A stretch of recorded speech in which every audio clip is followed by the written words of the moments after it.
Hey everyone, it's Brandon from Top 10 Gamer again, and I know it's been forever since I've made one of these videos, but I really had good reason. I've been to lakes, vacations, I've had kids at home, school's about to start, so things are slowing down just a little bit for me, and so I'm going to try to make a few more videos. In fact, I'm going to try to make a few videos today so you guys can have a look at them. The first thing I want to start with is a cheap and good $200 to $250 AMD APU build. Now, if you guys remember, I built a $150 version of this about a month or two ago, and this thing had no problem playing games like Counter-Strike Go or League of Legends or any of your esports games. So I just wanted to add on to that like $50 to $100 to see exactly where we could get. I think a lot of people, when they look at the PC gaming realm, they think, oh, this is going to be super expensive, but you know what? After building a few of these computers, I can say it absolutely doesn't have to be. If you're a competitive Hearthstone player,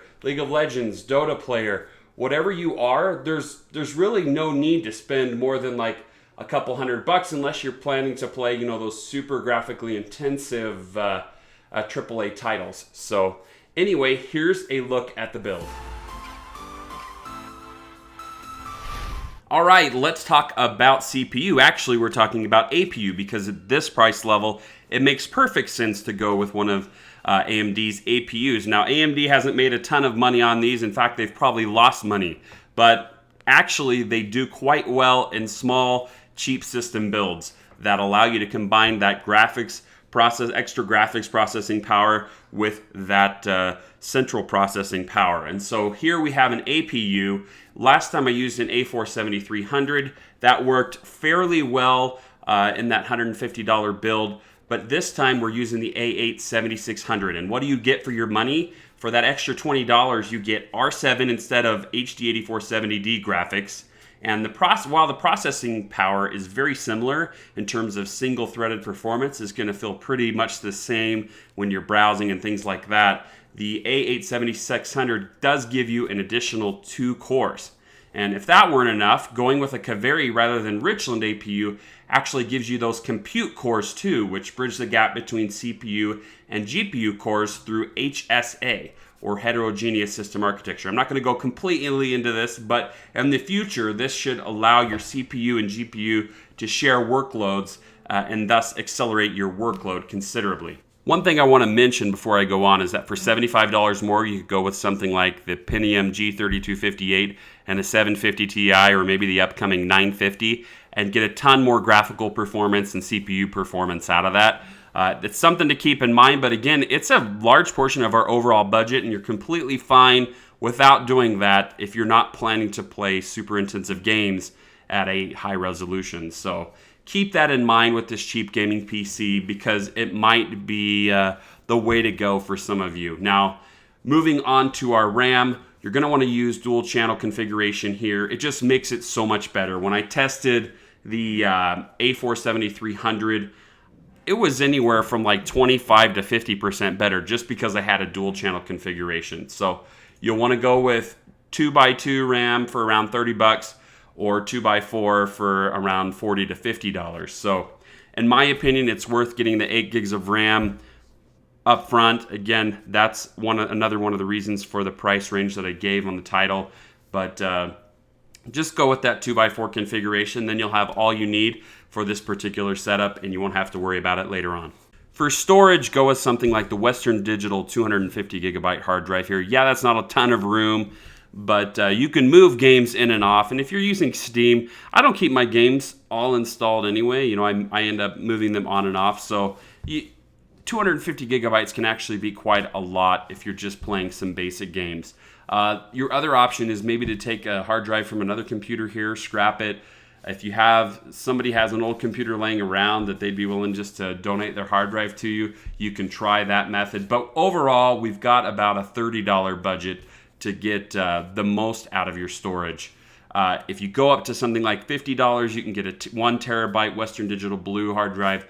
That's probably what I'd reach for if you're willing to spend just a little bit more. All right, for power supply, we just want something that's reasonably efficient and from a good brand that's going to last a while. At this price range of around $25, the first direction I would put you in is the Antec EarthWatt look at that one first, or the Antec VP-450. Both of those would be excellent choices.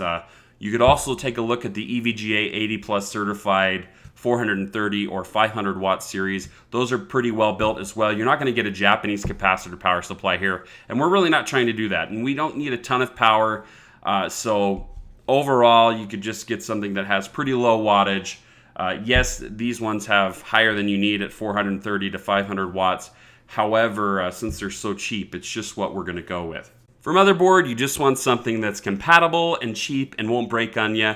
I recommend one of Gigabyte's cheap FM2 Plus boards here. I got one last month for 30 bucks. The model ending in DS2H from Gigabyte this month is $40 at Newegg. Go with something like that that has plenty of features. It might not have like USB headers, so keep that in mind when you're looking at the case, but it will have really everything else you need in a small compact build like this. Okay, for case, I really like the Thermaltake VL80001 W2Z mid-tower case, and one of the reasons I like it is that it doesn't have the USB 3.0 headers, so it already has those 2.0 ones that will work with our motherboard, so it's just totally compatible. Other than that, there's a really cheap Xeon Micro ATX case, same one I used last month, but you're going to have to get those converters to use the USB 2.0 with the USB 3.0 on the front. Okay, for benchmarks, I'm going to point you in the direction of Tom's Hardware. I did my own benchmarks for the A47300, but I do trust Tom's benchmarks, and taking a look here at BioShock Infinite in the medium quality preset, you can see that we get up around that 25 frames per second. I'd rather see 30. It's going to be pretty easy to tweak that to make it 30 plus.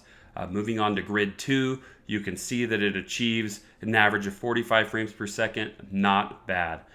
Moving on to some other games, I know a lot of you really like Skyrim out there. I'm still playing it myself, played it all the way through, still playing it. You can get over 30 frames per second, no problem. World of Warcraft, a lot of you are looking to play the new expansion coming up, and this should do it no problem with about 42 frames. As far as other games are concerned, yes, I know that you can actually play Battlefield 4 with this if you're willing to go to a low quality preset in 1080p. Yeah, it's not going to look quite as good as it does in Ultra, but it allows you to play. And you know what? Even doing this on my 7300, it didn't look that terrible. So again, if your main focus is esports and just getting into PC gaming, this is not such a bad place to start. Okay, that is all that I have for you today. If you guys are hearing some noise in the background, I have some guys downstairs working in my basement doing my drywall, and they're doing a great job, but they're making lots of noise. But noise is good. That means people are working and things are getting done. I'm getting pretty close to completing my theater room. I'm actually going to make a video about it for you guys so you can take a look at it, but I'm really excited about that. Anyway, I know some of you are thinking that a build like this just doesn't really make any sense. I'd love to know what your thoughts are. I'm going to leave a link in the description below to the article where you can find more information about this. It's to a website, gamingpcbuilds.com, that I'm just starting. It totally has lame graphics and things like that. I don't work on it as hard as I do on top10gamer.com. However, it's still a good looking website, and so I'm going to point you towards there for a list of the hardware and specs and things like that. Again, is a PC like this worth building? I think if you're just trying to get into PC gaming, you're just trying to play your CSGO or your League of Legends or your Dota, I think that it works out just fine. Allows you to get in at $225, $200 to $250, and then still have money left over to put towards some other games and stuff like that. Anyway, let me know what you guys think in the comment section below. I'm looking forward to chatting with you guys again. I know I've been away for a while. Look for some more great videos coming up shortly. We'll see you next time.